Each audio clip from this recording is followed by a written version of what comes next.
आपकी आवाज भी बहुत कट रही है। सबके पास कट रही है, मेरे कनेक्शन का प्रॉब्लम है फिर। Yes ma'am. और ऐसा लग रहा है कि Yes, किसी ने ma'am. फॉरवर्ड बटन क्लिक जी कर मैम। दिया है। अच्छा चले ये मैं रुक रही है फिर एकदम तेजी से भाग रही है। आई डोंट नो, फिर आई थिंक कनेक्शन का शायद इशू है। मेरे पास तो आप लोगों की आवाज़ बिल्कुल सही आ रही है, तो आप लोगों के कनेक्शन का मसला होगा ये।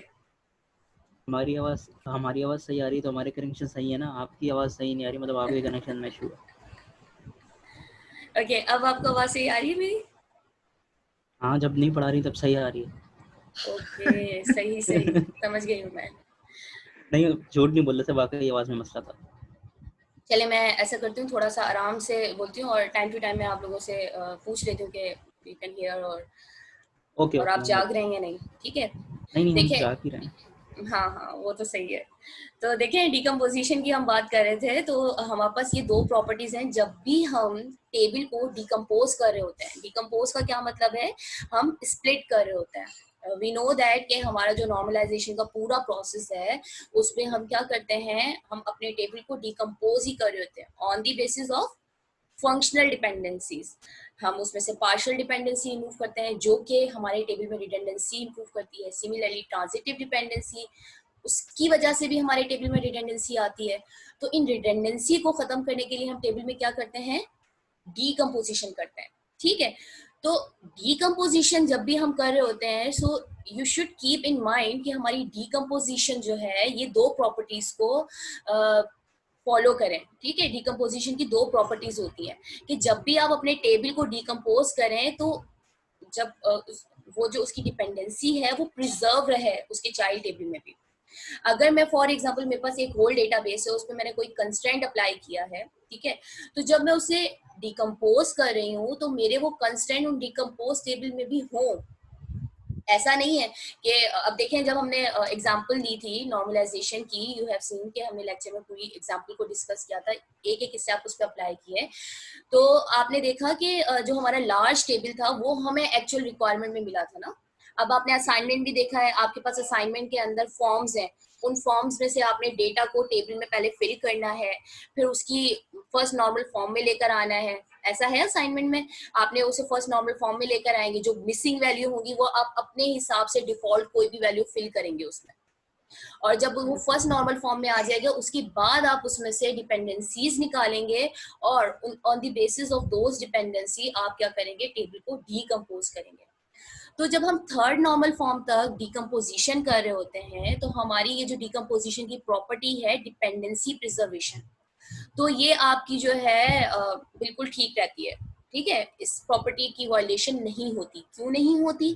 क्योंकि हम रिमूव क्या करते हैं सेकंड नॉर्मल फॉर्म में, हम सेकंड नॉर्मल फॉर्म में रिमूव करते हैं पार्शियल डिपेंडेंसी। पार्शियल डिपेंडेंसी का मतलब है कि एक्चुअल उसका जो है सुपर सेट कहीं ना कहीं अवेलेबल होगा। जो भी हम रिमूव टेबल को अलग कर रहे हैं वो किसी भी प्राइमरी की का कोई पार्ट है, मतलब उसका एक्चुअल यानी एक सुपर सेट जो है पहले ही होगा, हमारे टेबल में एक्चुअल मौजूद होगा। ट्रांजिटिविटी क्या है? ट्रांजिटिविटी भी हमारी बिल्कुल वही म्यूचुअल फ्रेंड की तरह है जो आर्मस्ट्रॉन्ग एग्जाम में आपने डिस्कस किया था, जब भी हम closure of attributes closure of हम फंक्शनल डिपेंडेंसी निकालते हैं, यू नो दैट कि हमारे पास एक्चुअल जो फंक्शनल डिपेंडेंसीज हैं उनमें से हम कुछ नई फंक्शनल डिपेंडेंसी ड्राइव कर सकते हैं। तो ट्रांजिटिव डिपेंडेंसी क्या है? हमारी एक ड्राइव डिपेंडेंसी है, तो हम उसको रिमूव करें तो वो भी हमारी कोई डिपेंडेंसी को कोई नुकसान नहीं पहुंचाएगी। लेकिन जब हम बीसीएनएफ की तरफ आते हैं ना तो there is a problem. BCNF हमारी डिपेंडेंसी को मोस्ट ऑफ द केसेस, मतलब 100 में से 99% जो हमारे केसेस होते हैं, बहुत कम केसेस होते हैं जिसके अंदर हमारा जो डेटाबेस है वो थर्ड एनएफ में भी होता है और हमारा डेटाबेस बीसीएनएफ में भी होता है। लेकिन जब हमारा डेटाबेस 3NF में है, BCNF में नहीं है, तो मोस्ट ऑफ द केसेस क्या होता है, हमारी डिपेंडेंसी जो है वायलेट होती है। देखें, डिपेंडेंसी असल में है क्या कि हमारे जो फंक्शनल डिपेंडेंसी हमने एक बिग टेबल से निकाले थे, जब हमारा टेबल एक ही था, एक बड़ा टेबल, तो उसमें से जो हमने फंक्शनल डिपेंडेंसी निकाली थी आफ्टर डिकम्पोजिशन, यानी जब हम उसको डिकम्पोज कर रहे हैं टेबल को इन मल्टीपल छोटे टेबल्स के अंदर हम डिवाइड कर रहे हैं, तो वो डिपेंडेंसी हमें उन छोटे टेबल में से कंबाइनली अचीव हो। जैसे एक हमारे पास आर रिलेशन है ए बी सी डी, अब इस रिलेशन इस टेबल को मैंने दो टेबल्स में डिवाइड किया है, R1 और R2। आवाज आ रही है सबको? Yes anyone? मैम। ओके, जी मैम। जी मैम। Thank you. और समझ भी आ रहा है, होप सो। अगर किसी को ना समझ आए यू कैन हैंड रेज और थोड़ा यू कैन थोड़ा आस्क समझ में आ क्वेश्चन। रहा है मैम। चले थोड़ा थोड़ा आ रहा है ना, ग्रेट, एट द एंड आपको सब समझ आ जाएगा। ओके, इंशाल्लाह। देखें, जब भी हम टेबल को डिकम्पोज कर रहे होते हैं तो हमें उसकी दो प्रॉपर्टीज को देखना होता है कि उसकी डिपेंडेंसी जो है प्रिजर्व रहे, और दूसरा होता है कि लॉसलेस ज्वाइन हो। अब पहले हम डिपेंडेंसी प्रिजर्वेशन की बात कर रहे हैं, तो देखिए हमारे पास एक टेबल है R जिसमें A B C D चार एट्रीब्यूट्स हैं। जब हम इसको डिकम्पोज कर रहे हैं into R1 A B C and R2 C D, अब ये दो टेबल्स हमारे पास बन गए, एक A B C बना है और दूसरा क्या बना है, C D। कंबाइनली हमारे पास क्या था, A B C D था। तो हम कंबाइंड टेबल में से हमने ये फंक्शनल डिपेंडेंसी फाइंड आउट कर ली। लेकिन जब हम इसको डिकम्पोज कर रहे हैं तो डिकम्पोजिशन के बाद क्या हमें वो सारी फंक्शनल डिपेंडेंसी हमें डिकम्पोज टेबल से मिल रही है? अगर मिल रही है इसका मतलब है आपने डिकम्पोजिशन बिल्कुल ठीक की है, और अगर नहीं मिल रही it means your decomposition is not good. आपने डिकम्पोजिशन नहीं सही की है और आपका टेबल इंस्टेड के वो नॉर्मलाइज हो और ज्यादा जो है बैड डिजाइन बन जाएगा और ज्यादा एनोमलीज आपके टेबल में क्रिएट करेगा। अब जैसे इस एग्जांपल में हमने क्या किया है, रिलेशन ABCD को डिवाइड किया है ACD और BC में। अब देखिए यहाँ पर क्या हो रहा है, हमें डिकम्पोज टेबल में से डिपेंडेंसी 2 भी मिल रही है, डिपेंडेंसी 3 भी मिल रही है, लेकिन A to B डिपेंडेंसी नहीं मिल रही। तो यहाँ पर हमारी डिकम्पोजिशन वायलेट हो रही है। अब देखिए ये डिकम्पोजिशन वायलेशन की वजह से आपका टेबल जो है बहुत ज्यादा रिडेंडेंसी पैदा करेगा।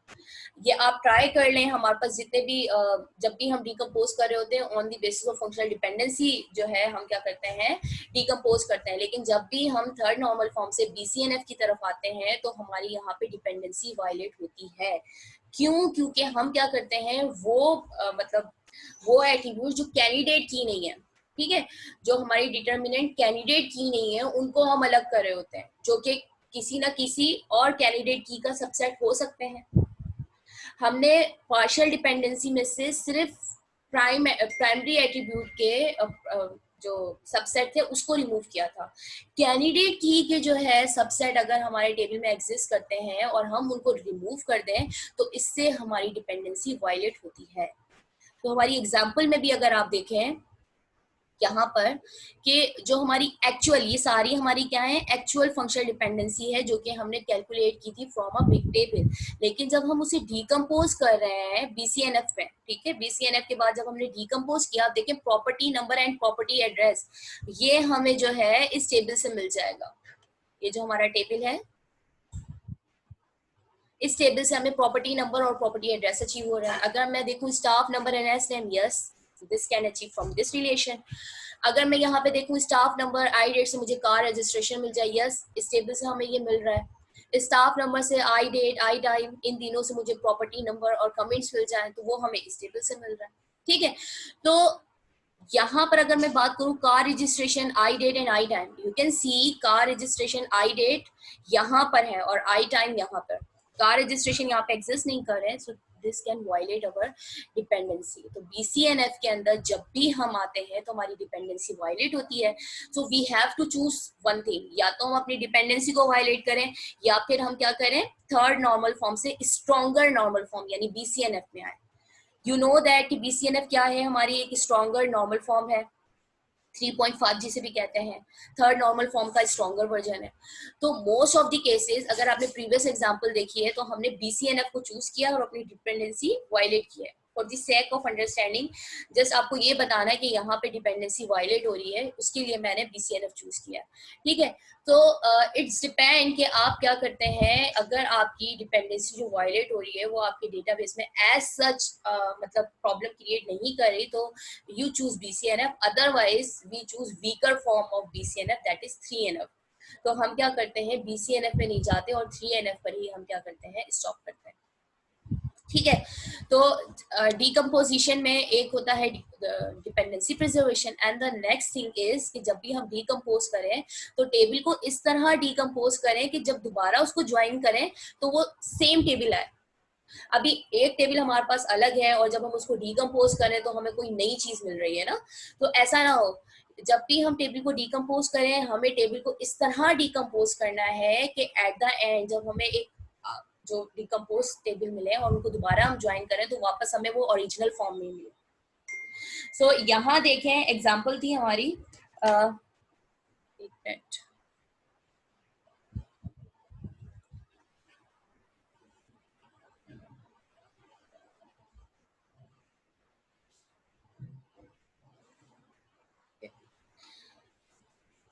सो अगर आप यहाँ पर देखें हमारा जो ओरिजिनल टेबल है आर, उसके अंदर हमारे पास कितनी रोज हैं, 2 रोज हैं। एक है alpha 1 A sorry and beta 2 B. तो जब हमने इसको स्प्लिट किया into 2 for R1 and R2, और उसके बाद जब हम इसमें नेचुरल ज्वाइन करें, you know that natural join में क्या होता है कि natural join Cartesian product apply करके जो सेम कॉलम्स होते हैं उनको एक सेम कॉलम की बेस पर उनको जो है रिजल्ट दिखाता है।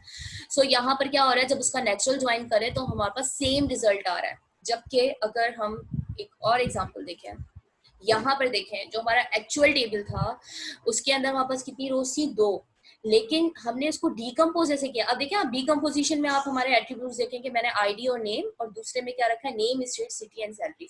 डीकम्पोज करते हुए जो मैं कॉमन कॉलम्स रख रही हूँ दोनों टेबल्स में, वो कौन से रख रही हूँ, नेम की बेस पर मैं डीकम्पोज कर रही हूँ। तो जब भी आप डीकम्पोजिशन करें, hello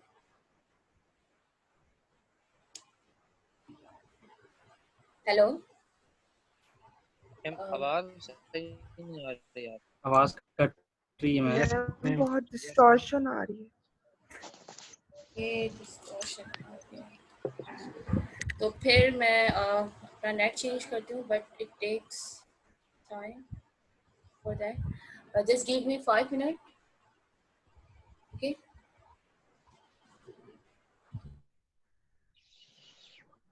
yes ma'am. Okay, take your time ma'am.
Okay, अब ठीक है कुछ? आई डोंट नो हमारे इंटरनेट को क्या प्रॉब्लम है आज। अभी सही आ रहा है मैम। सही आ रहा है, चलें देखें। अब इस चीज से आप ये भी देखें, सिर्फ आप लोगों को इंटरनेट का प्रॉब्लम नहीं होता, हमें भी होता है। ठीक है, प्रॉब्लम सबके साथ होती है, लेकिन उसे फेस कैसे करना है ये मैटर करता है। आपकी छोटी प्रॉब्लम है ना मैम। मेरी छोटी प्रॉब्लम है? क्यों? आपके पास इंटरनेट नहीं है तो आपका बड़ा प्रॉब्लम है, मेरे पास इंटरनेट नहीं है तो मेरी छोटी प्रॉब्लम है, ये कैसे? प्रॉब्लम तो सेम है ना? मैम आप टीचर हैं, हम स्टूडेंट्स हैं। अच्छा, कभी टीचर भी स्टूडेंट था।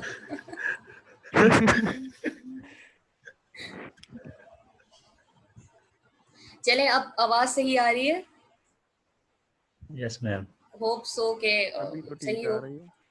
अभी सही है मैम। ग्रेट। मैम मैं कह रहा हूँ ना, जब नहीं पढ़ रहे तब आवाज़ सही आ रही, जैसे ही आप स्टार्ट कर रही हैं आवाज़ जो है वो हाँ, खराब ऐसे हो रही वैसे है। होता है अक्सर। अच्छा, आप लोगों ने असाइनमेंट स्टार्ट किए? आपने देखे वो जो आपको प्रीवियस वीक थ्योरी में असाइनमेंट मिला है? डिड यू चेक इट कि वो असाइनमेंट है क्या असल में, या जस्ट सिर्फ कंप्लेन की नहीं है कि असाइनमेंट की डेडलाइन बढ़ाया है? जितनी भी डेडलाइन बढ़ा दें, आपने लास्ट डे पर ही काम करना है। तो ग्रुप पे इतने मैसेजेस, देखिए थोड़ा सा ख्याल किया करें उन लोगों का जिनके पास स्टोरेज की कमी है ना, तो थोड़े मैसेज कम किया करें। आपके पास कमी होगी? जी बिल्कुल, मेरे पास स्टोरेज की बहुत ज़्यादा कमी है, सो प्लीज़ काइंडली मैसेजेस थोड़े से कम करें, जिसका कोई फ़ायदा नहीं है ना उन मैसेज का। वो सज्जाद कह रहा था टीचर्स के पास अपने सर्वर्स होते हैं। ओह पता नहीं वो कौन से टीचर्स हैं। नहीं मैम, लड़कियों के पास वैसे भी स्टोरेज का मसला होता है बचपन से। अरसलान बड़ा पता है तुम्हें? और पिक्सल ज्यादा होती है। अच्छा सही। चले ठीक है, ये भी बात ठीक है। वैसे ऐसा है, गर्ल्स के पास वैसे ही प्रॉब्लम होती है, हमारी गैलरी ज़रा बड़ी होती है ना।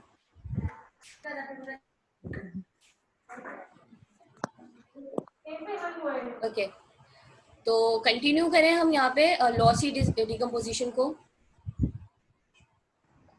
देखें, जब भी हम अपने टेबल को डिकम्पोज करें, तो जब आपने फॉर एग्जांपल मेरे पास ये टेबल है एम्प्लॉय का और मैं इसको डिकम्पोज कर रही हूँ, तो one thing you should keep in your mind कि जब डिकम्पोजिशन आपने करनी है तो वो किस बेस पर कर रहे हैं। अब यहाँ पे जो डिकम्पोजिशन हो रही है वो किस बेस पर हो रही है? नेम्स पर हो रही है, राइट? तो नेम की बेस पर हम जब डिकम्पोजिशन करते हैं, name attribute that can not be a candidate की, ऐसा एट्रीब्यूट जो कि खुद रिडेंडेंट है। नेम फॉर एग्जांपल अगर मैं बात करूं सिमरन की, तो Simran can be more than one in a class.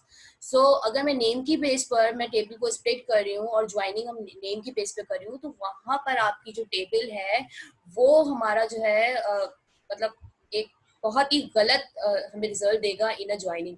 तो वो बिल्कुल ही अलग आपको परफॉर्म करेगा इन केस कि अगर मैं कैंडिडेट की that can be a primary की। यू नो दैट कि कैंडिडेट कीज हमारे पास क्या होती है? Set of keys that can uniquely identify और एट्रीब्यूट्स और आवर टेबल।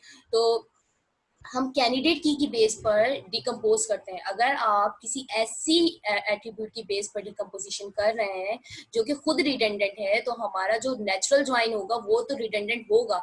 अब यहाँ पर देखें, यहाँ ये रिडेंडेंसी आ रही है, एक्चुअल टेबल के अंदर ये रिकॉर्ड एग्जिस्ट ही नहीं करते, बट जब हमने इसकी ज्वाइनिंग की है अगेन नेचुरल ज्वाइन के थ्रू, तो ये क्या कर रहा है? हमें ये रिडेंडेंट रोज दिखा रहा है जो कि एग्जिस्ट नहीं करती हमारी एक्चुअल टेबल में।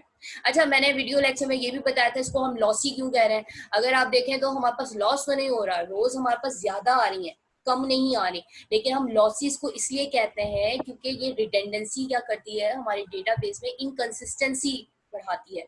और इनकंसिस्टेंसी कैसे बढ़ती है? जब हमारे पास वो अपडेशन एनॉमलीज आती हैं, जो हमने 3 एनॉमलीज डिस्कस की थी।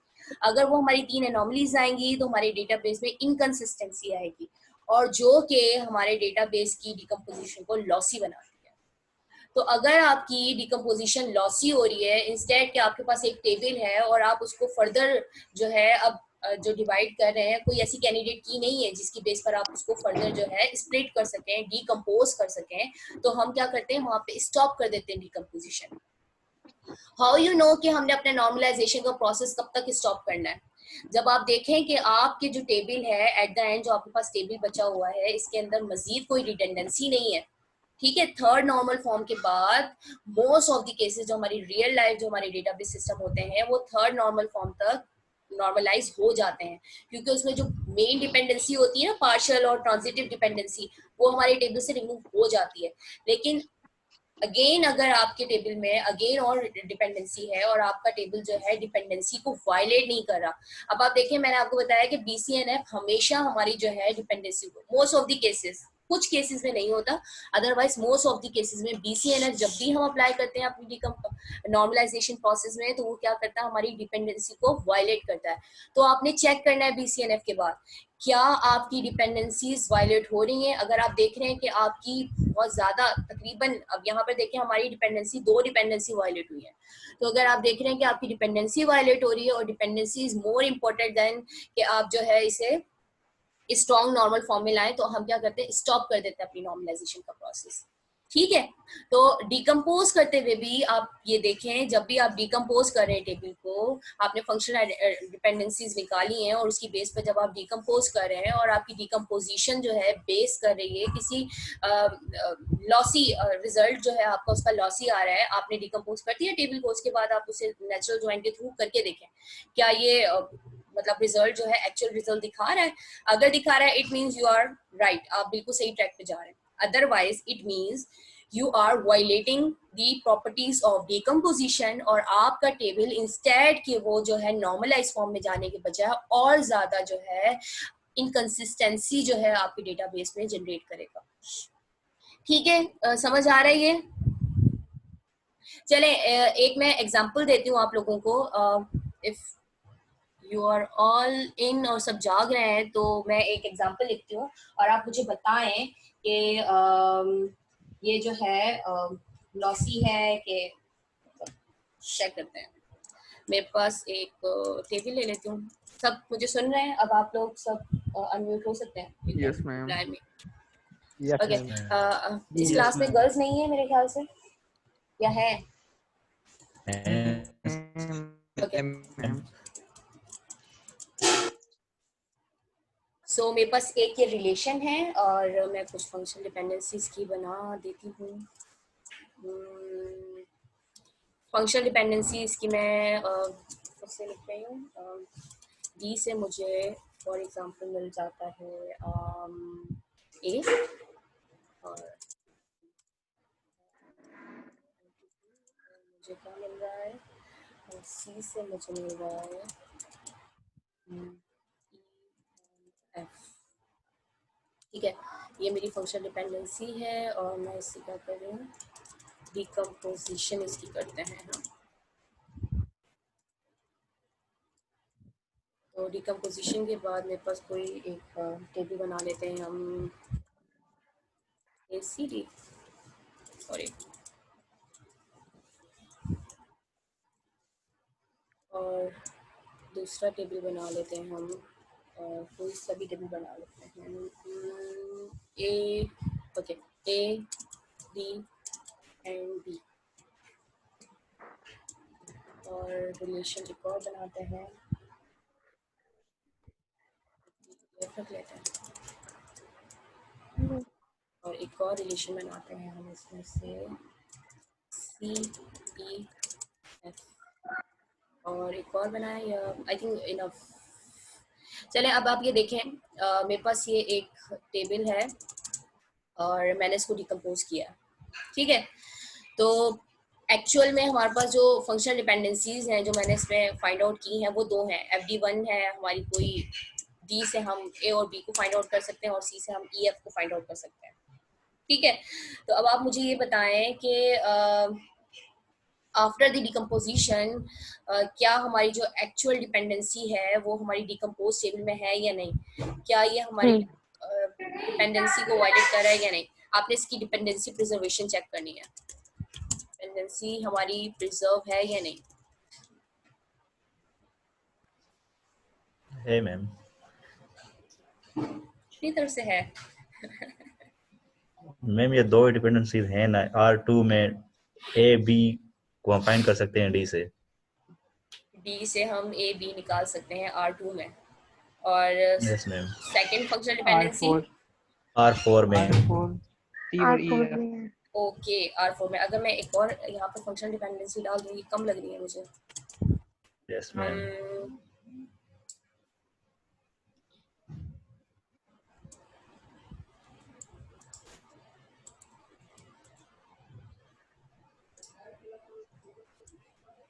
चलिए आप बताएं। नहीं, डेटा लो।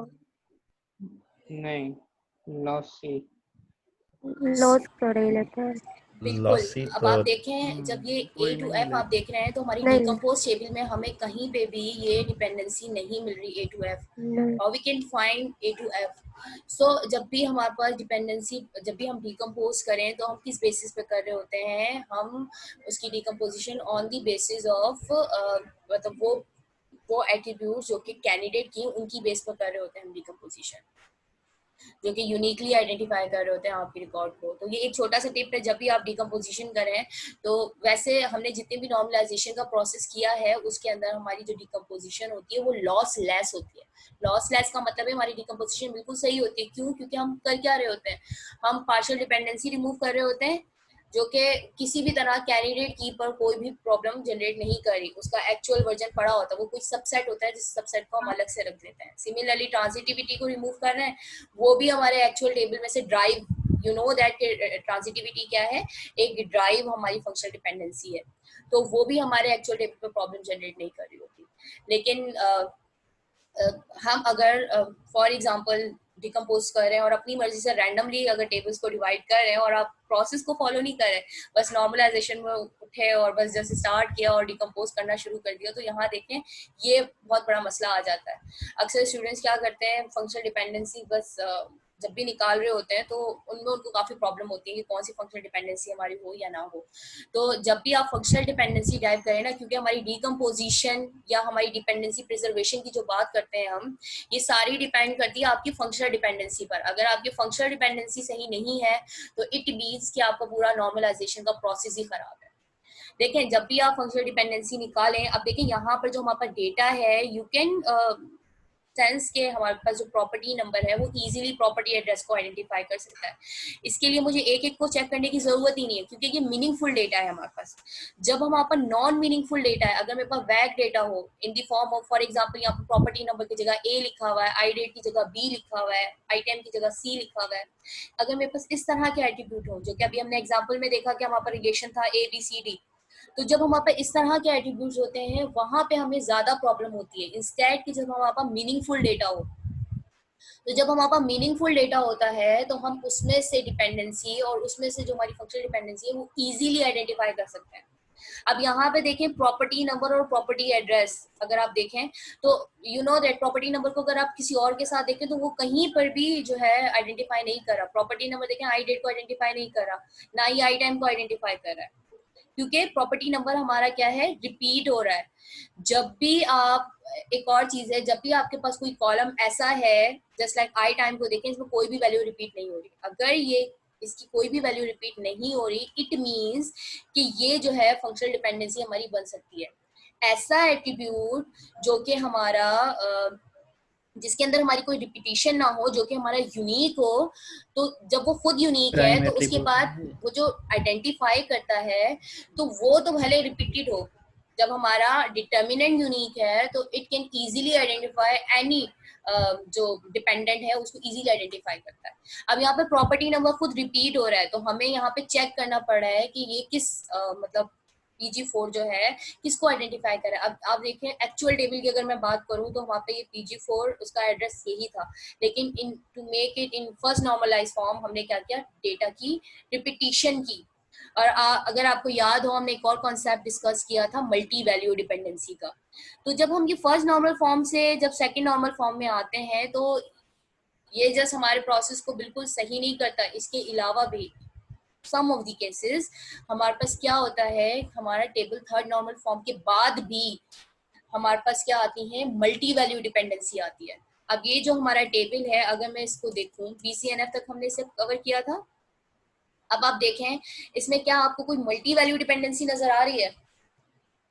मल्टी वैल्यू डिपेंडेंसी के लिए याद रखें हमारे पास दो कंडीशन थी, एक कि मिनिमम 3 कॉलम होने चाहिए। अब यहाँ देखें मिनिमम 3 कॉलम है ऑफ कोर्स, और जो आपका एट्रीब्यूट है उस पर जो भी दो एट्रीब्यूट डिपेंड कर रहे हैं वो एक दूसरे आपस में एक दूसरे से इंडिपेंडेंट हो और मल्टी वैल्यूड हो। तो कोई हमारा ऐसा एट्रीब्यूट है जिसपे दो मल्टी वैल्यू एट्रीब्यूट डिपेंड कर रहे हैं। यहाँ पे मुझे एक एट्रीब्यूट नजर आ रहा है, दूसरा आप मुझे बताएं। देखें प्रॉपर्टी नंबर पे एक प्रॉपर्टी है PG4, उस पर डिफरेंट कमेंट्स आ रहे हैं। अब मुझे बताएं इसके अलावा कोई ऐसा एट्रीब्यूट है जो कि प्रॉपर्टी नंबर पे डिपेंड कर रहा हो? एनीवन? लेट मी सी कौन कौन है हमारा पार्टिसिपेंट।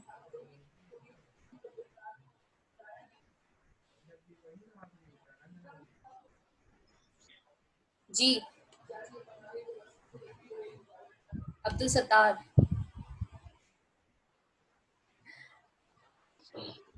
अब्दुल एडी साहब, हिजबुल्ला। चले लॉन्ग खान, आपको समझ आ रहा है?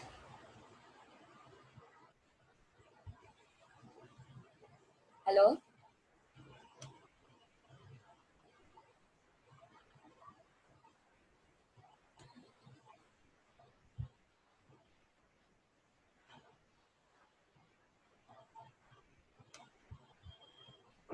अब अभी कोई रिप्लाई नहीं देगा।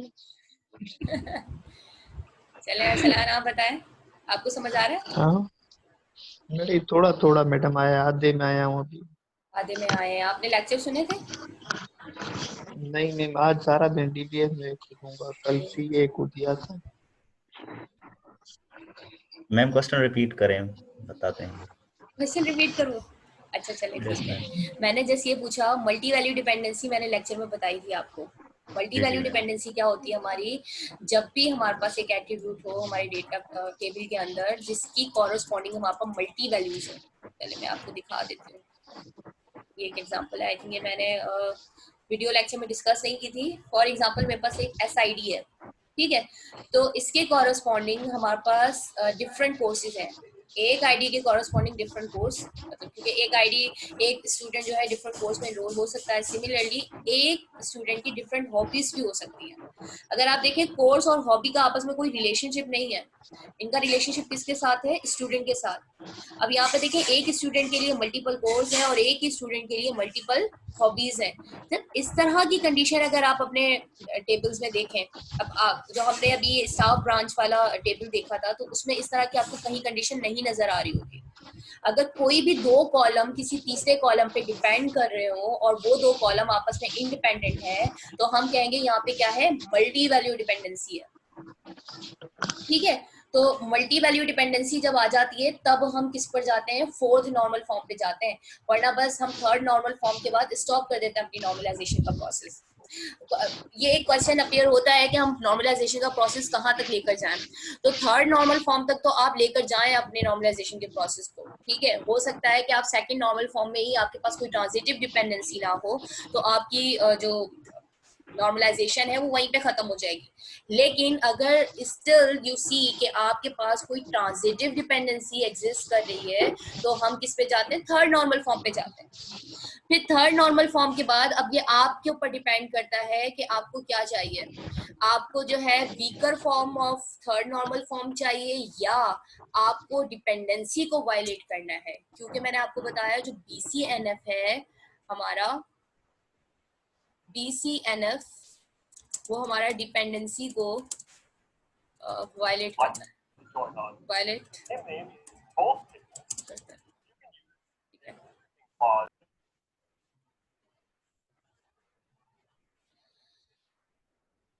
तो मेरा क्वेश्चन सिंपल यही था कि ये एक टेबल है, आप मुझे ये बताएं क्या इसमें कोई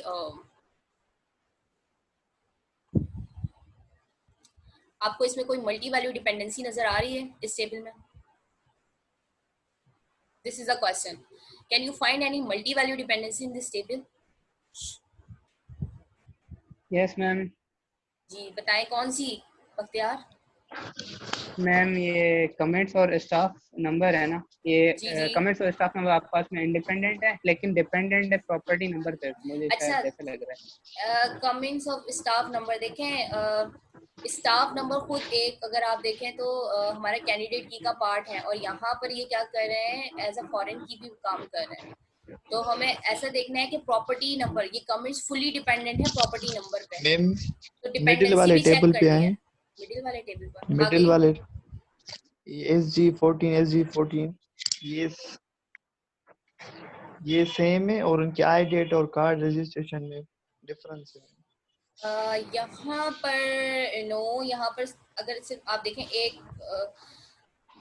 मतलब अगर आप यहाँ पर देखें तो रिकॉर्ड जो है अलग अलग है। कार्ड्स हमारे पास 3 तरह की हैं, कोई 2 कार्ड नहीं है जो इन दो स्टाफ नंबर के लिए रिपीट हो रही है।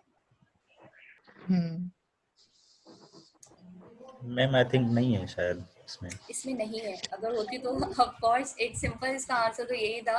अगर होती तो इसी एग्जांपल को कंटिन्यू करते हैं हम फोर्थ नॉर्मल फॉर्म में भी। बिल्कुल मैम। ओके अच्छा, एक और एग्जांपल ले लेते हैं इसकी आसानी मतलब फॉर एग्जांपल एक फादर है और उसके मल्टीपल चाइल्ड्स हो सकते हैं और उसके मल्टीपल फोन नंबर्स भी हो सकते हैं ना। तो अगर इस तरह का कोई सिनारियो हम देखें टेबल के अंदर, तो यहाँ पे मल्टी वैल्यू डिपेंडेंसी हो सकती है।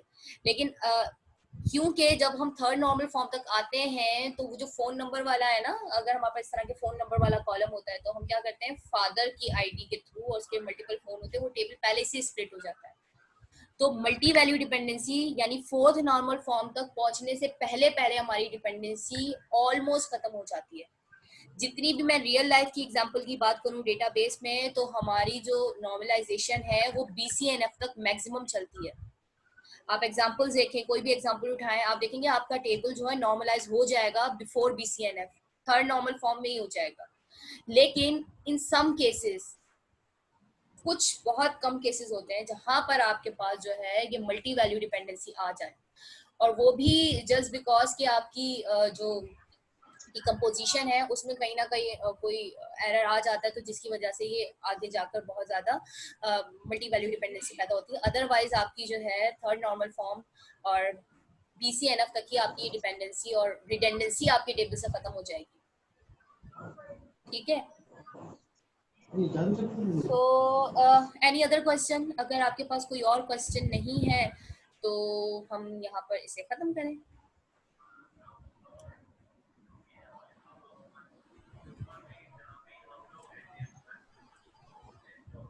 Anyone have any question?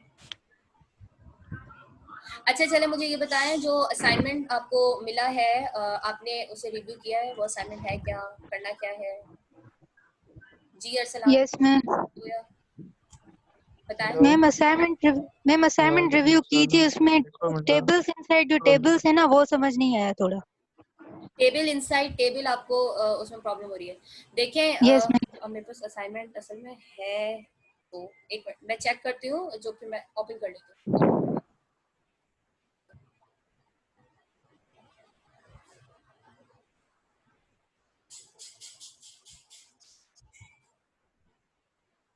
या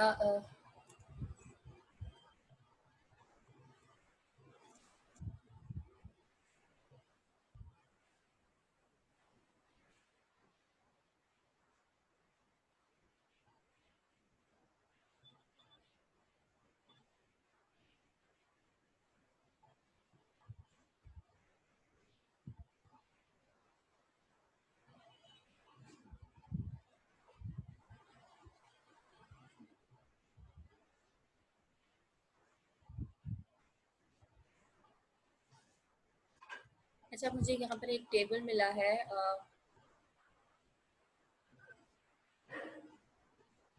क्योंकि वो आपका असाइनमेंट, अगर मैं वही बताऊंगी तो मैं बता ही दूंगी वो, तो हम इस पर आ जाते हैं।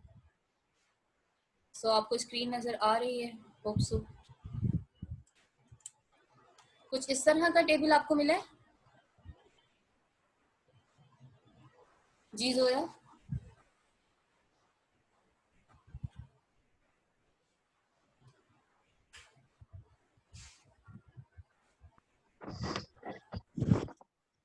हेलो। हाँ अब सही है। आई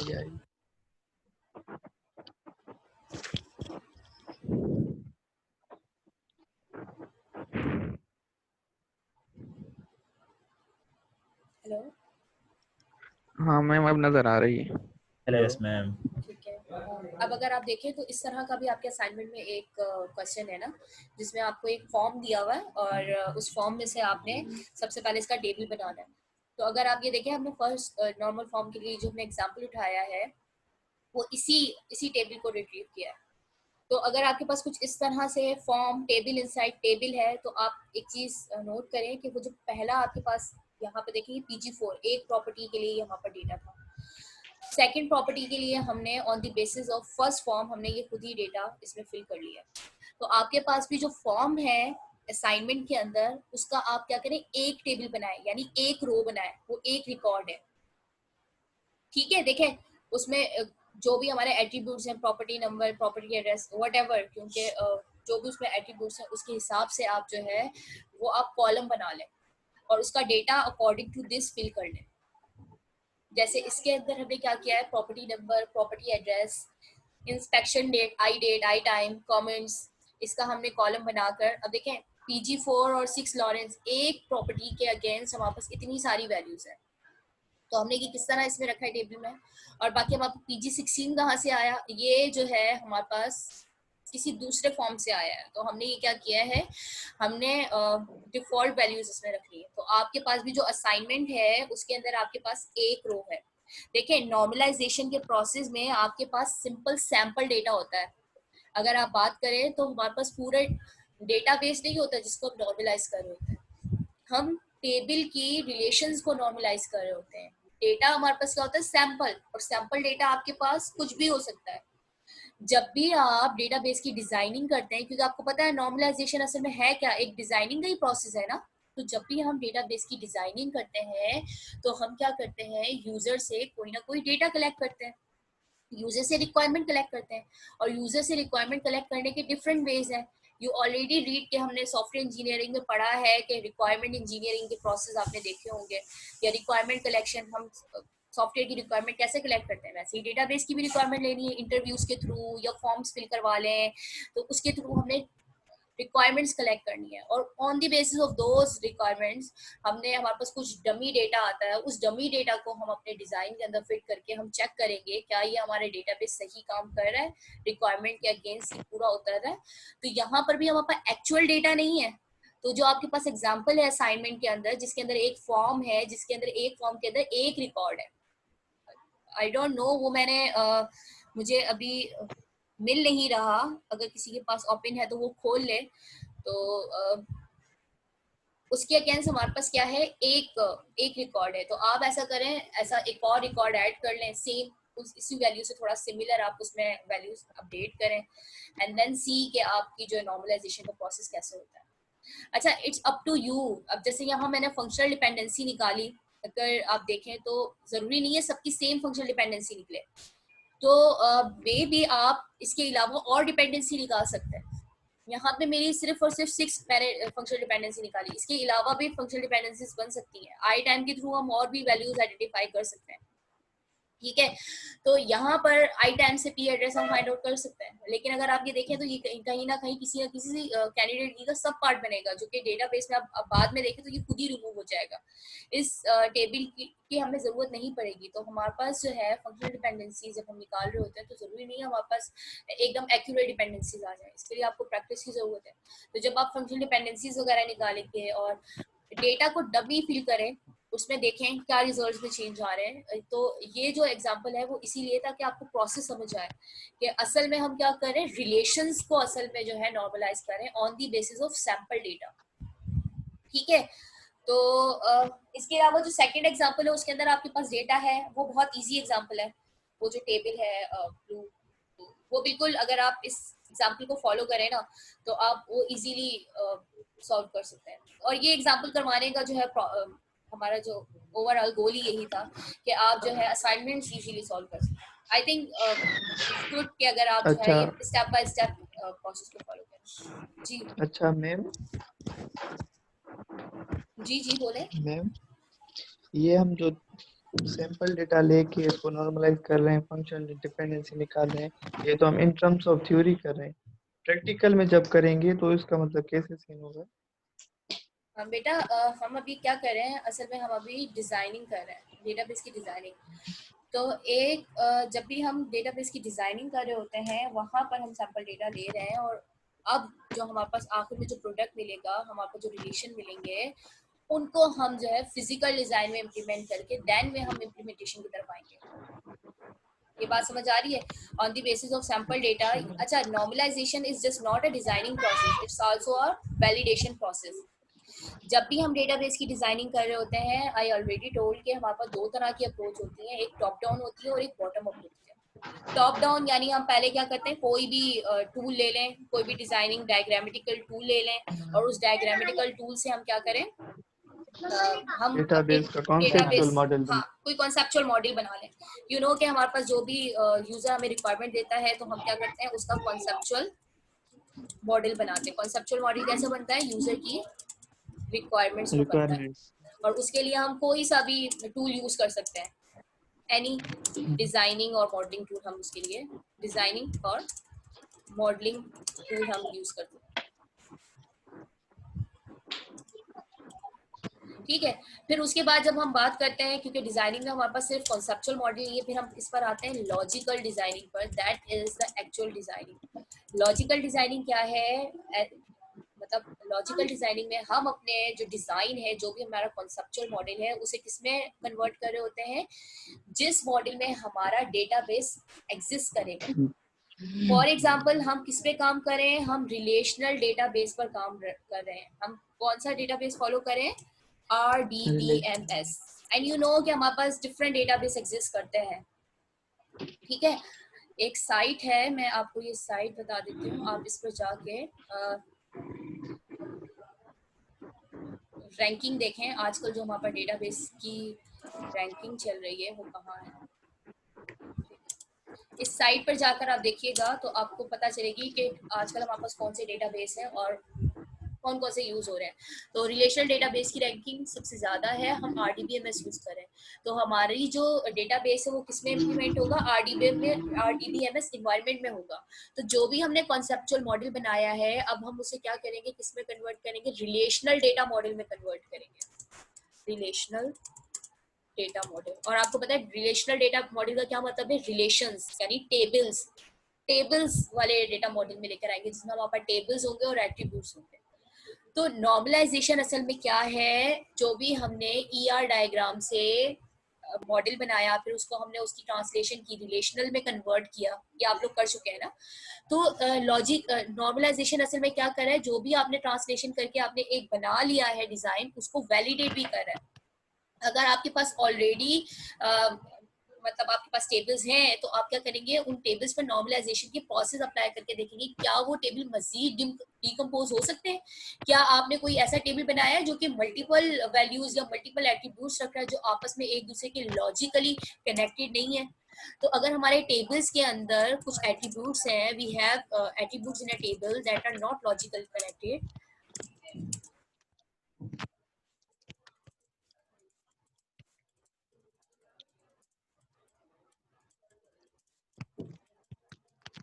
तो हम क्या करते हैं, उनको सेपरेट कर देते हैं। देन हम क्या करते हैं, डिकम्पोजिशन करते हैं।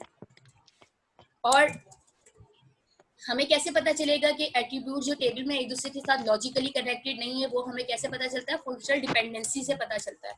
तो फंक्शनल डिपेंडेंसी की वजह से हम निकाल लेते हैं कि कौन से एट्रीब्यूट एक दूसरे के साथ लॉजिकली कनेक्टेड है और कौन से नहीं है। तो नॉर्मलाइजेशन हम वैलिडेशन के लिए भी यूज करते हैं। और अभी हमने नॉर्मलाइजेशन क्या किया, डायरेक्ट हमने इसको बॉटम अप अप्रोच, यानी सिंपल हमें क्या मिला, एक फॉर्म से हमने डेटा लिया और उसके टेबल्स बनाना शुरू कर दिया। एक तो ये प्रोसेस है नॉर्मलाइजेशन का, डिजाइनिंग का। एक प्रोसेस है वैलिडेशन का, हम हमारे बने बनाए टेबल्स को वैलिडेट भी कर सकते हैं। फॉर एग्जांपल अगर मेरे पास ये टेबल्स हैं, आपके पास, आपने फॉर एग्जांपल ER डिजाइनिंग की और ER डिजाइनिंग से आपने जो है टेबल्स को ट्रांसलेट कर लिया और आपके पास एट द एंड ये टेबल्स आ गए, तो आप क्या कर सकते हैं, नॉर्मलाइजेशन वाले स्टेप फॉलो करेंगे, इनकी फंक्शनल डिपेंडेंसीज निकालेंगे और चेक करेंगे क्या स्टिल ये डिकम्पोज हो सकते हैं। तो normalization can be use for validation purpose as well as for designing purpose. अगर आप यहाँ एग्जांपल में देखें तो हम क्या करें, डिजाइनिंग पर्पस के लिए यूज करें, हमने सिंपल एक डेटा लिया और हमने क्या किया, रिलेशंस टेबल्स बनाना शुरू कर दिया।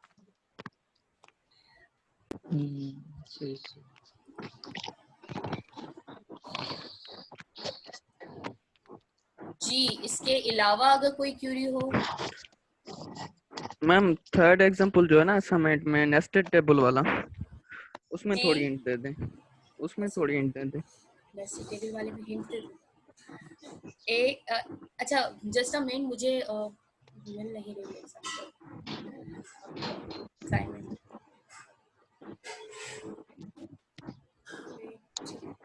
LMS लास्ट पे क्वेश्चन। जी मैं LMS ही ओपन कर रही हूँ।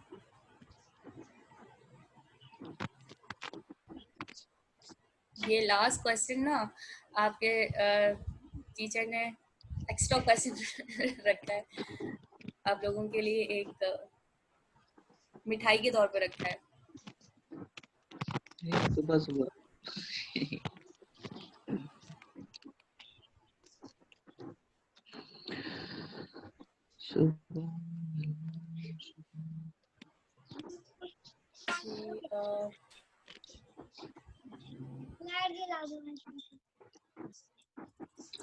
मामू आप हमको पढ़ाया करोगे ना? हाँ हाँ बताओ दोपहर को आ जाएगा दोपहर को पढ़ने।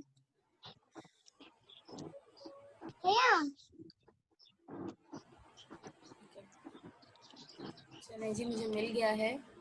तू पी ले चाय, पी लेना चाहिए।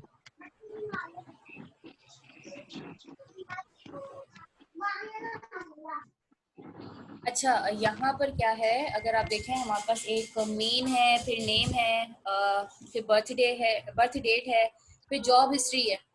अब यहाँ पर क्या हो रहा है, अगर आप मैं अपनी ही एग्जांपल्स में ले आती हूँ, आप इसी को देखिएगा क्योंकि अगर मैं वैसे बताऊंगी तो सारी प्रॉब्लम सॉल्व हो जाएगी। देखिए आप यहाँ पर हमारे पास एक कॉलम क्या बनेगा, मेन का बनेगा, मेन नंबर, फिर हमारे पास नेम का कॉलम बनेगा, फिर उसके बाद हमारे पास क्या बनेगी, बर्थ डेट बनेगी। राइट, सबको स्क्रीन नजर आ रही है और सुनाई भी दे रही है आवाज? Yes ma'am, yes ma'am. अच्छा, जो आपके पास टेबल है, जॉब हिस्ट्री के अंदर एक टेबल है ना, जॉब हिस्ट्री के अंदर एक टेबल है, तो आपने क्या करना है, जॉब हिस्ट्री के नाम से कोई टेबल नहीं बनाना, जॉब हिस्ट्री के नाम से टेबल नहीं बनाना, बल्कि जो जॉब हिस्ट्री के अंदर टेबल पड़ा हुआ है, एक मिनट में इसे क्रॉप करके ले ही आती हूँ।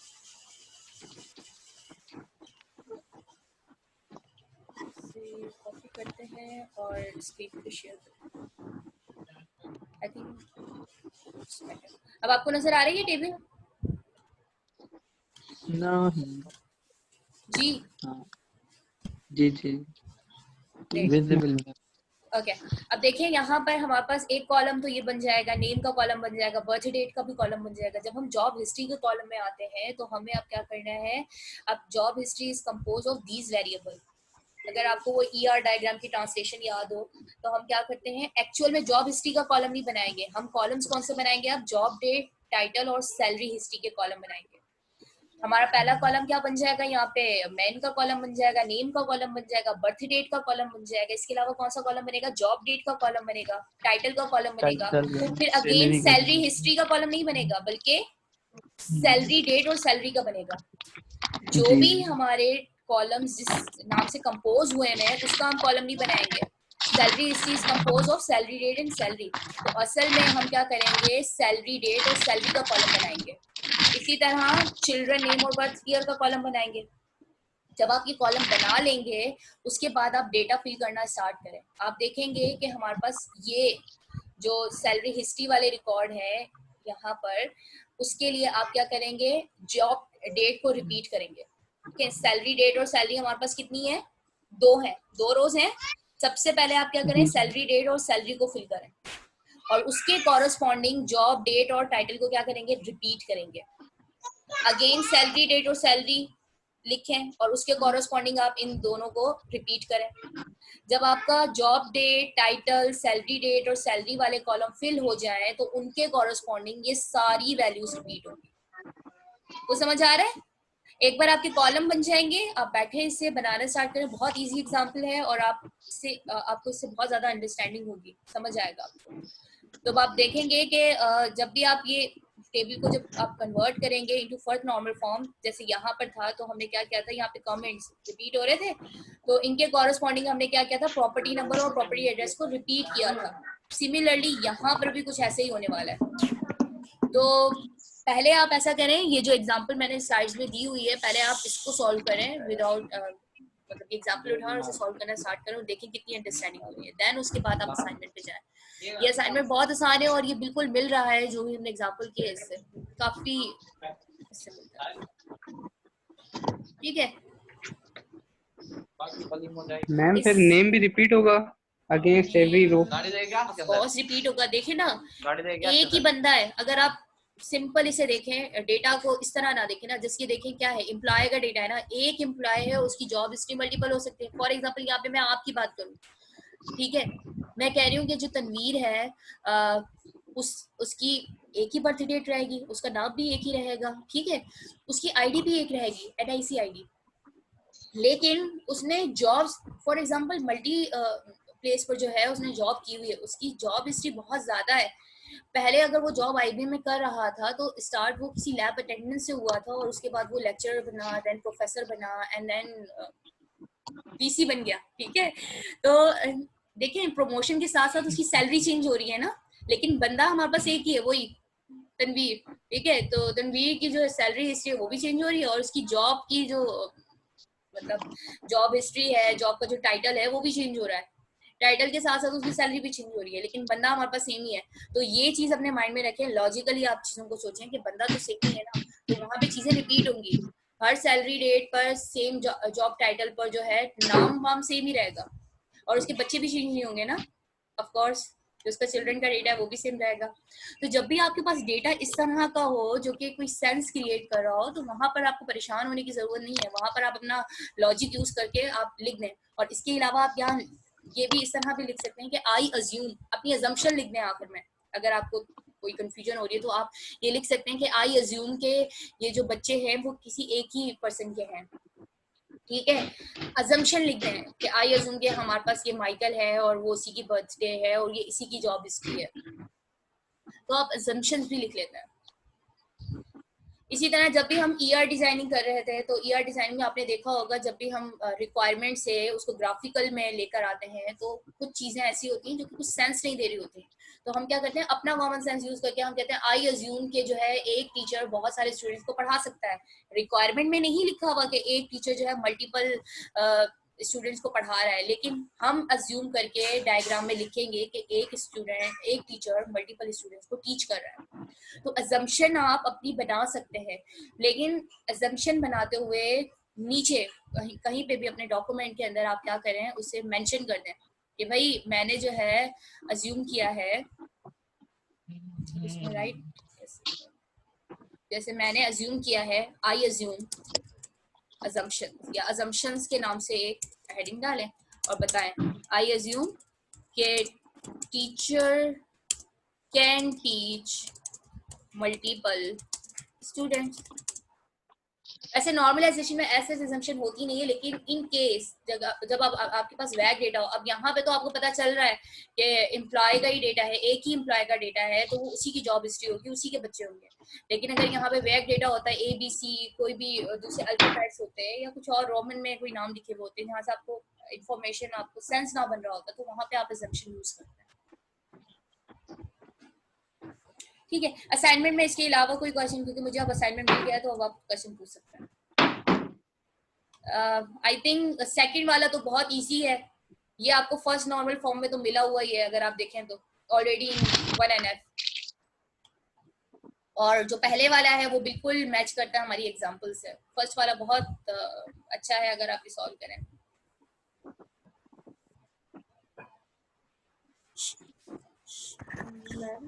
मुझे लैब के हवाले से क्वेश्चन है कि जो लैब की सर ने फाइनल लास्ट डेट कौन सी बताई लैब 7 अपलोड करने की?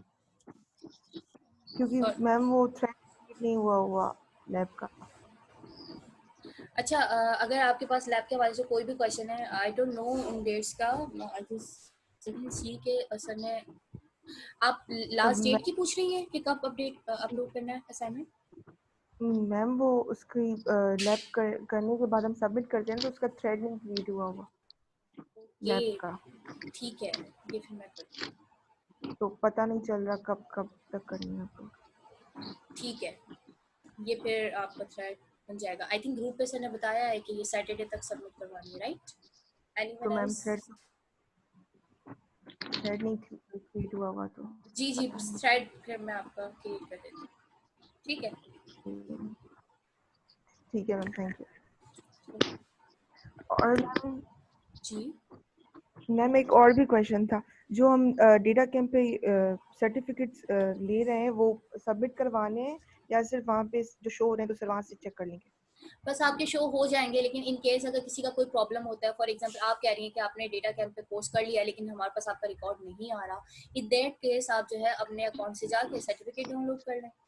आपके अकाउंट्स में ऑप्शन आता है ना सर्टिफिकेट डाउनलोड का, तो आप अपने सर्टिफिकेट डाउनलोड करके अपने पास रखें इन द केस कि अगर कोई प्रॉब्लम हो जाती है। अदरवाइज आपके जो भी आप लोग सॉल्व करते जाते हैं वो सामने आपकी पूरी हिस्ट्री आ रही होती है कि इस स्टूडेंट ने किस टाइम पे सर्टिफिकेट कंप्लीट किया है। तो आपको सर्टिफिकेट भेजने की जरूरत नहीं है, जस्ट आप उस अकाउंट से जो कि आपको लिंक भेजिए, अगर उस अकाउंट से आप लॉगिन है, सेम आईडी से आप लॉगिन है और आप सर्टिफिकेट सॉल्व करें, देन जो आपके सर्टिफिकेट जो भी आप कंप्लीट करते जाएंगे उनका रिकॉर्ड हमारे पास आता जाएगा। जी समझ बताएं। अच्छा मैम, इसकी डेट एक्सटेंड की है आपने डेटा कैंप वाले कोर्स की? जी अभी तक तो नहीं की है डेटा कैंप वाले कोर्स की। अगर आप वो देखें ज्वाइंस कर है, दें मैम। मतलब मैंने भी किया, बहुत जल्दी हो गया, मुझे नहीं लग रहा था कि इतनी जल्दी होगा।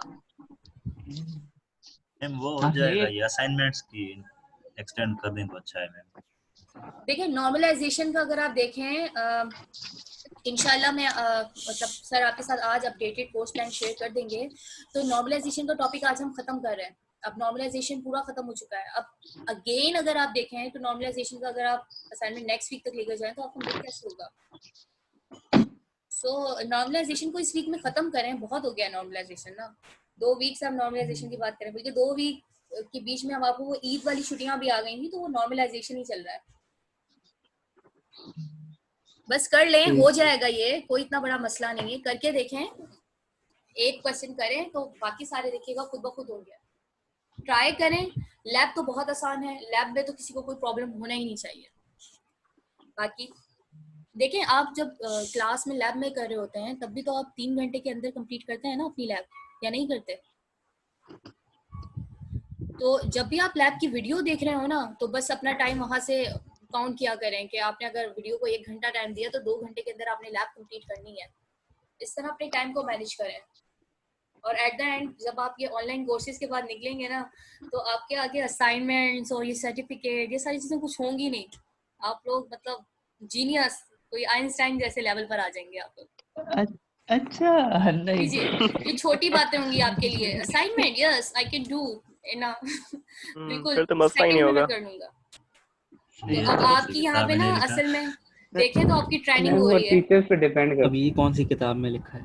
अब यहाँ पर आपकी ट्रेनिंग हो रही है, आपको जो है ना हम तराश रहे हैं, तो ये करें, एंजॉय करें। आप इसे सीरियस ना लिया करें, इतना सर पे मत सवार किया करें। ठीक है असाइनमेंट करना है, ओके आई विल लेकिन गिव मैम यू 2 आवर्स। इतना काम मैम हम देख सर के पे ना लें, लेकिन हर चीज की डेट है ना, तो फिर उसके हिसाब से सर पे लेना पड़ता है ना अब कि मुझे ये भी करना बताएं, है, वो वो जो भी करना व्हाट्सएप है, पे इतने पता नहीं सारे कोई काम है। मैंने मैसेज देखे कोई 391 अबाउट कुछ ऐसे मैसेजेस जो मेरे पास आए, तो आई जस्ट मैं कौन सा मैसेज पढ़ूं कौन से नहीं। जस्ट मैंने सिंपल सारे मैसेजेस डिलीट ऑल किए एंड देन फिर मैंने वो जूम की जो आपको पोस्ट किया। मतलब ये प्रॉब्लम है, आप देखें इस डिस्कशन का कुछ हुआ सही, कुछ भी नहीं हुआ।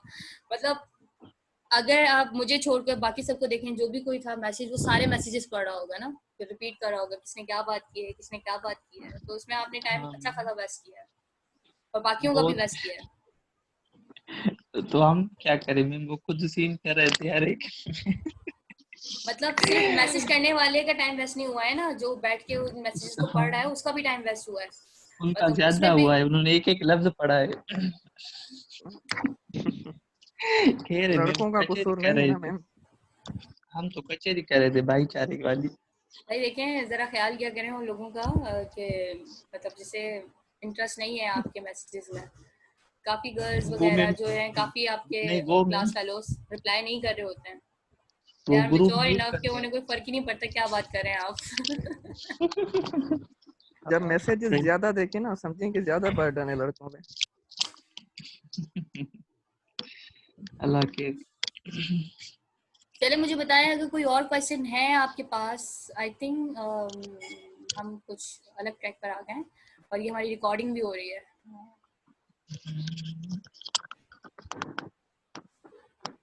So if you have any question, अगर आपके पास कोई क्वेश्चन नहीं है देन मैं सर को टेक्स्ट करती हूँ ताकि वो आपको लैब में से कुछ क्वेश्चन जो हैं एंटरटेन करें, ठीक है?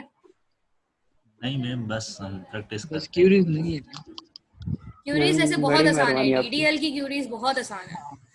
जी जी वीडियो के बाद बिल्कुल। आई डोंट थिंक सो कि आपके पास कोई क्यूरी होनी चाहिए।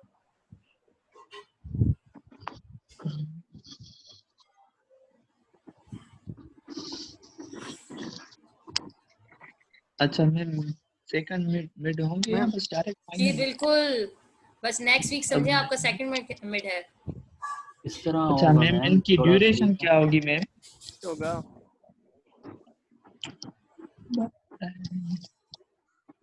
ड्यूरेशन तो 1 और 2 और अभी डिसाइड नहीं हुई है। अभी मैम 1 घंटा। 1 अच्छा घंटा मैम कैसे क्लाउड पे किस पे होगी? कोई एलएमएस थोड़ी पर होगी ही भाई। हम जनरेट करेंगे, 1 आवर का आपको टाइम मिलेगा। एलएमएस इज द बेस्ट है। अच्छा मैम, इन केस अगर किसी की डिस्कनेक्शन हो जाती है तो वो गया मतलब? हाँ वो तो गया। मरिया। ये जो आपके ये मोबाइल तो हैं गलत जो है ना कि ma'am. All the time on होते हैं, जिनकी कभी चार्जिंग भी खत्म नहीं होती और उन मोबाइल्स में नेट का भी कभी मसला नहीं होता, तो आप उनको यूज करके अपना क्विज अटेम्प्ट कीजिएगा। मतलब स्टूडेंट्स के साथ प्रॉब्लम है, लैपटॉप चार्ज नहीं है, इंटरनेट का कनेक्शन नहीं है, लेकिन मोबाइल चार्ज भी होगा, मोबाइल के अंदर इंटरनेट का कनेक्शन भी ऑल द टाइम ऑन होगा। मोबाइल में क्यूरीज कैसे लिखेंगे मैम इतनी फिर सारी? तो एमसीक्यू सही रहेंगे MCQs लेकिन होंगे। टाइपिंग तो नहीं होनी। हाँ अच्छा यस मैम। मैम एमसीक्यूज नहीं, थ्योरी सही है। थ्योरी सही है, यस मैम। ठीक है ओके। इसके एमसीक्यू अलावा बेटर अगर है आप मैम। कोई मशवरा देना चाहते हैं तो यू कैन गिव मी। नहीं आप बताएं। ठीक है, थ्योरी भी होगी, एमसीक्यूज भी होंगे, इट्स गुड कि आप, क्योंकि एग्जाम तो जो आपका भी है हो ना। मैम, जो भी हो, बस थोड़ा lenient लेके ओके हाँ करिएगा। चले, मैं एक मैम दिन कुछ पहले भी आपको हो। जो है ना कीज भेज दूंगी और फिर आप दूसरे दिन अटेम्प्ट कर लीजिएगा, ठीक है? नहीं नहीं, ठीक है वैसे मैम, भी चल। चीटिंग करते हैं, कोई मसला नहीं है, वैसे ही एक ओपन दूसरे। बुक है, अब ओपन बुक में भी आप हाँ कह रहे हैं कि लीनियंसी हो, तो मतलब क्या? अभी सही किसी है को ना, बीच में क्वेश्चन नहीं अच्छी आएगा ना बात है मैम। ना।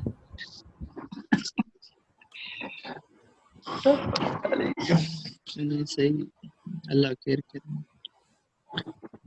फिर मैम एंड करें लेक्चर पे, लाइव सेशन? जी अभी आई थिंक सर जी अस्सलाम वालेकुम। वालेकुम अस्सलाम। वालेकुम नाउ ओवर टू अस्सलाम। यू। वालेकुम अस्सलाम। मैं एंड करती हूँ, ठीक है? अंदर ये क्या बात? ये रिकॉर्डिंग चलती रहे और मैं असल में घर से बाहर हूँ और ये लैपटॉप मेरे पास नहीं, मैं मोबाइल से कनेक्टेड हूँ। सर कोई मसला नहीं है, मैं नहीं जा रही, मैं लीव नहीं कर रही, मीटिंग में यही हूँ। ठीक है, तो फिर बाद में जो है एंड कर दीजिएगा जब भी हम खत्म कर लें। ठीक है अभी आप, थैंक यू। अभी क्या करें सर? बस एंड करते हैं और क्या। कितने बचे हैं अभी? बस कोई क्वेश्चन नहीं है सर, एंड करते हैं। सर यस सर, 11:25 हो रहे हैं और ऑलमोस्ट इनको लैब्स के हवाले से तो कोई क्वेश्चन नहीं है, लेकिन मिड 2 के हवाले से क्वेश्चंस हैं कि मिड 2 के एग्जाम के अंदर थ्योरी है या एमसीक्यूज है, अगर वो थोड़ा आप गाइड कर दें। वो तभी देखेंगे, वो अभी फिलहाल कुछ नहीं कह सकते। सही बात। इसकी टेंशन लगता ना है ले बच्चे। लगता है मिड 2 नहीं होगा सर। जी मिड 2 नहीं होगा लगता है सर। क्या नहीं है? बेटा मिड 2 नहीं होगा सर। मिड 2 का आपके ऊपर ना बॉम्ब गिरेगा अचानक से कि अब आपका मिड 2 है, तब आपको पता चल जाएगा। अच्छा, वैसे असाइनमेंट काफी नहीं है मैम। अगर ये काफी होते तो मिड 2 थोड़ी ना होते।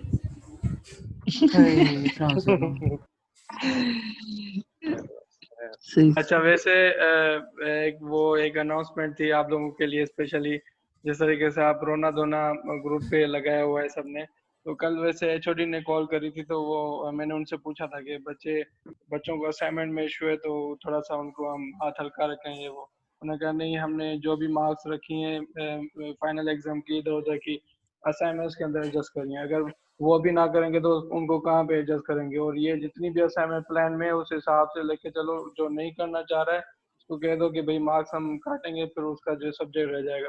तो हमें कोई भी जो है परमिशन नहीं है कि हम जो है जो है कोई भी असाइनमेंट कम करें या उसमें जो है आपको लीनियंसी हो। ये है कि हम थोड़ा सा टाइम जो है आपका एक्सटेंड कर देंगे, इतना हम अपनी तरफ से कर सकते हैं। मगर अल्टीमेटली आपको जो है वो यहाँ पे परेशानी होगी कि जब आपका मल्टीपल असाइनमेंट्स होंगी, प्रोजेक्ट भी होगा, एग्जाम भी होंगे, तो फिर आप जो है फंस जाएंगे कि अब क्या करना है। तो टाइम पर टाइम अब देखें, ये तो ग्रुप पे बच्चे कर रहे हैं, उसके अलावा इंडिविजुअली मुझे बच्चे अपने सर्टिफिकेट भेज रहे हैं, अपनी जो है स्क्रीनशॉट भेज रहे हैं। उसके अलावा अब कल तक तो तकरीबन ऐसे बच्चे हैं जिन्होंने मुझे दोनों असाइनमेंट्स भी भेजी हैं, उसके अलावा मतलब अलग से व्हाट्सएप कर रहे हैं, कोई क्यूरी होती है पूछ रहे होते हैं। और उसके अलावा सर्टिफिकेट वाली असाइनमेंट हो गई, ये वाली असाइनमेंट हो गई, और ये लैब भी कर लिए। अब वो कहाँ से आते हैं बच्चे, वो कैसे सर कर उनके लेते बाकी हैं? सब्जेक्ट सर विड्रा होंगे ना सर? नहीं नहीं नहीं नहीं, वो ऐसा कुछ भी नहीं है। मैं उनको जानता हूँ, इतना जानता हूँ, ऐसा कुछ भी नहीं है। हमारे तो टोटल सर 8 सब्जेक्ट हैं सर। एक्सक्यूजेस नहीं करें, इससे फायदा नहीं होगा। क्योंकि ये सर प्लान जो है ना, हर किसी के जो भी कोर्स प्लान है वो अप्रूव्ड है, उसमें हम कुछ नहीं कर सकते। ज्यादा ज्यादा ठीक है सर, आप लीनियंसी। डेट एक्सटेंड करते हैं पर भेजने सर। हैं क्या सर? ठीक है ना, तो इसमें थोड़ा सा आपको भी थोड़ा सा कंप्रोमाइज करना है और थोड़ा सा आप लेके चलें, क्योंकि फर्स्ट टाइम ऑनलाइन क्लासेस भी हो रही हैं। साथ में ये भी है कि हम एग्जाम की मार्क्स अगर एग्जाम में रख देंगे, फाइनल एग्जाम में इधर उधर, तो फिर आप फंस जाएंगे और उसमें आपकी पूरी मार्क्स नहीं। तो अगर 2020 हुआ, आई डोंट नो कि वो है कि नहीं है, अगर हुआ तो फिर सर फंस जाएंगे। सही है सर सर, डेट सही है। एक्सटेंड करते हैं सर, बस वही काफी है हमारे लिए। ऐसे परेशान क्यों होते हैं जब आपको जो है पास और फेल का ही आईबी ने रखा है, तो और उसके अलावा सीजीपीए पे भी आपका असर नहीं पड़ेगा। तो आप परेशान ना हो इन चीजों को लेकर। सर ठीक सर्टिफिकेट्स है, भेजने हैं क्या? ये अभी नहीं, ये अपनी मैं कोर्स के एंड में जो है आपसे कलेक्ट करूंगा। वो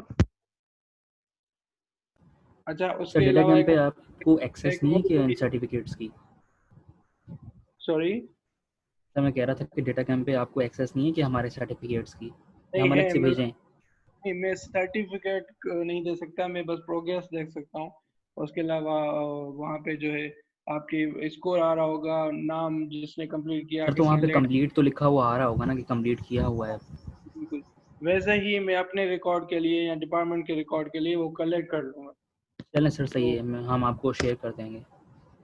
ठीक है। अच्छा, इसके अलावा एक और बात थी, वो एचओडी से बात हुई थी, तो उन्होंने कहा था कि बच्चों की जो अटेंडेंस ले। मैं खामखा नहीं परेशान करना चाह रहा हूँ आप लोगों को, मगर अब उन्होंने कहा है तो हम जो है इस पे मार्क्स भी उन्होंने कहा है कि रख लें, क्योंकि फिर बच्चे वरना आएंगे नहीं इस तरीके से। तो आपको अब मैंडेटरी आना है, मतलब जूम सेशन के अंदर। आप वीडियो देख रहे हो नहीं देख रहे हो वो तो बात की, रिपोर्ट से वहाँ से यूट्यूब में दिख रहा होता है कि कितनों ने देखा है क्या है, मगर अब इंडिविजुअली तो हम नहीं बता सकते किसने देखा है किसने नहीं। मगर यहाँ पर जूम सेशन में क्योंकि अब टाइम रख रहे हैं, अब ये नहीं है कि किसी को एक्सक्यूज हो कि भाई हम दूसरे सेक्शन से हैं, इस टाइम पे हमारी दूसरी क्लास है, हम ऑफिशियल टाइम से चल रहे हैं, तो सबका होना लाजमी है। नेक्स्ट से हम जो है वो अटेंडेंस वगैरह भी लेंगे। ठीक है सर। सर वैसे हर टीचर अपना अपना टाइम टेबल फॉलो कर रहा है, कोई ऑफिशियल टाइम टेबल फॉलो कर रहा है, कोई नहीं कर रहा है सर। तो इसमें सर हमारी तो गलती नहीं है ना, नहीं, इसमें तो वो क्लैश आना है फिर।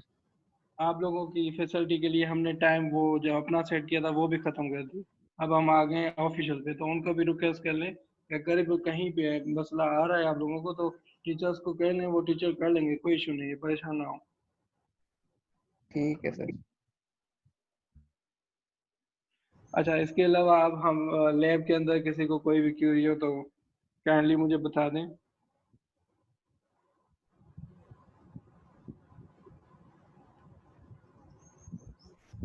सर वो कीज वगैरह लिखी हुई है उसमें, वो करनी है अप्लाई उन पे, एट्रीब्यूट्स पे? वो तो नहीं पढ़ी ना हमने। एक्सरसाइज के अंदर है।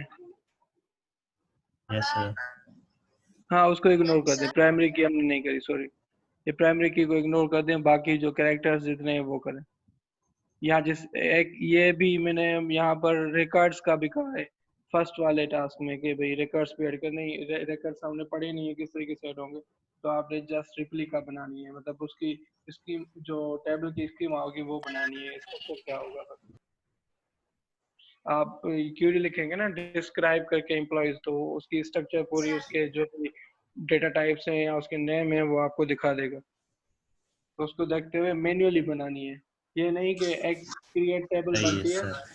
क्रिएट टेबल करके फिर एज करके फिर सिलेक्ट जो है ऑल फ्रॉम, जो भी आप टेबल बना उसकी कॉपी बनाना चाह रहे हो उसको सिलेक्ट ऑल फ्रॉम करेंगे तो वो उसकी सेम टेबल बन के आ जाएगी। मगर वो नहीं करना, ना ही मैंने यहाँ पे डिस्कस किया है, इसलिए कि आप लोग वो ना काम करें, क्योंकि वो सिंपली वैसे उससे तो फिर आपका फायदा नहीं होगा। अगर उससे करेंगे ना, यहाँ से आपकी थोड़ी ये होगी, प्रैक्टिस होगी, लर्निंग होगी कि किस कहाँ पे हम बेसिकली कॉलम्स रखते हैं, कहाँ पे टाइप्स हो, कहाँ पे उनकी जो है लेंथ वगैरह ये चीजें रखते हैं। तो ये अक्सर चीजें लोगों को याद नहीं रहती और फिर बाद में मसला होता है। तो ये काइंडली इसको थोड़ा सा एक दो बार ट्राई करेंगे ना, ये बहुत ईजी है, एसक्यूएल इतना डिफिकल्ट नहीं है, बस आपको समझ आ गया, एक दो बार प्रैक्टिस करें और फिर इंशाल्लाह फायदा ही होगा। सर ये क्यूरीज सेम वैसे ही टेक्स्ट फाइल में, मतलब हम वन बाय वन उसको कॉपी करके रखें फिर वो सेंड करें? हाँ क्यूरीज ही बस देखें, create a replica of employees. अब आप क्या करेंगे इसके लिए, आप क्या करोगे, पहले तो एम्प्लॉयज की फील्ड जो उनकी डेटा टाइप देखोगे, ठीक है, पहले देख लिया आपने जो आपके डेटाबेस के अंदर है। फिर आप ये क्या करो, क्रिएट टेबल और टेबल का नेम लिखोगे, जहाँ पे नेम होगा एम्प्लॉय या एम्प्लॉय टू के नाम से एम्प्लॉय न्यू करके आप लिख दो ना। फिर आप उसके कॉलम दे दो, जो कॉलम उस टेबल के अंदर पड़े हैं उनकी डेटा टाइप्स क्या हैं और उनकी लेंथ क्या है, कितने नंबर ऑफ कैरेक्टर्स वो ले रहा है और कितने इंटीजर ले रहा है, तो उस हिसाब से आपने वो लेंथ बतानी है बस। बाकी ये कंस्ट्रेंट्स में आता है, हम डोमेन बता रहे हैं कि इस फील्ड की डोमेन क्या होगी। सपोज एक आईडी है, हमने कहा ये इंटीजर होगी, तो इसका डोमेन है इंटीजर होगी और उसकी लेंथ बता दी। उसके अलावा मजीद कंस्ट्रेंट्स हैं, स्पेशली प्राइमरी कीज या हमारे पास फॉरेन कीज वो किस तरीके से या यूनिक की किस तरीके से अप्लाई होती हैं, तो वो हम नेक्स्ट हमारी लैब है कंस्ट्रेंट्स से रिलेटेड। अगर प्लेन आपने देखा है, प्लेन में आप देखिएगा वहाँ पे लैब कंस्ट्रेंट्स के नाम से हमने वो कवर करनी है, तो उसमें हम मजीद जो है वो चीज़ें देखेंगे। Okay sir. अच्छा सर, ये सबमिशन आपने क्रिएट नहीं की अभी तक लैब 7 की? हाँ जब तक नहीं करी चल करें, कोई इशू नहीं है। ठीक है। मैं अगर जहाँ वहाँ पे क्रिएट भी करूँगा ना, तो एक दिन नहीं रखूंगा जल्दी से कि आप जल्दी जल्दी वो कर लें, आपको फिर भी 2-3 दिन मिल जाएंगे अगर मैं क्रिएट करूँगा अभी तो। सही है सर, फिर आराम से क्रिएट करिएगा।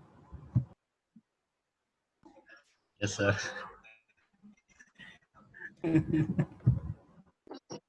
एक दो साल बाद।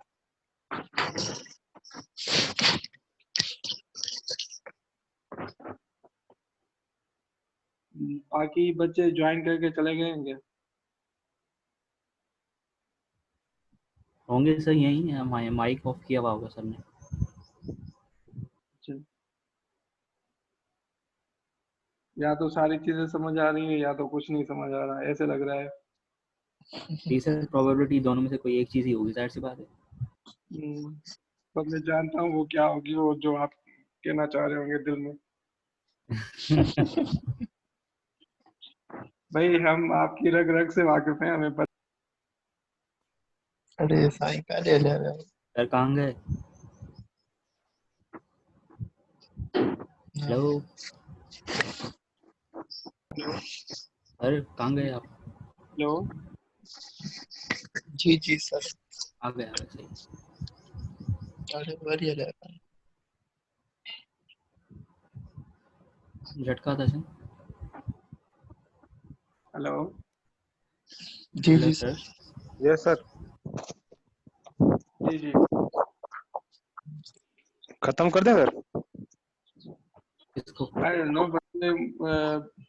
अगर किसी को इशू नहीं है तो हम खत्म कर लेंगे। कोई भी किसी को भी कोई क्यूरी नहीं है आई थिंक। यहाँ जी तो सर, एंड करते हैं बस, एंड। लैब इजी थी या क्या और कोई चीज है, यहाँ किसी ने देखी ही नहीं? सर मतलब वीडियोस तो देखा है, वीडियो देखा है, लेकिन शुरू नहीं की लैब करना। तो वीडियो में तो बिल्कुल इजी है, बाकी करेंगे तो पता चलेगा। ठीक है ठीक है सर। ठीक है, अगर आपके पास और कोई क्यूरी जनरेट हो जाती है जब आप लैब या थ्योरी का पार्ट करें, असाइनमेंट्स वगैरह करें, तो you can join tomorrow session as well, Friday वाले दिन का 3 to 5। तो अगर आपके पास मजीद कोई क्यूरी है, then you can join at that time. अगर आप फ्री हैं और आपकी कोई दूसरी क्लास नहीं है तो आप कल भी ज्वाइन कर सकते हैं. So, sir, should we end? Yes, ma'am. Okay, Allah Hafiz. Allah Thank you so much. Hafiz. Allah. Allah.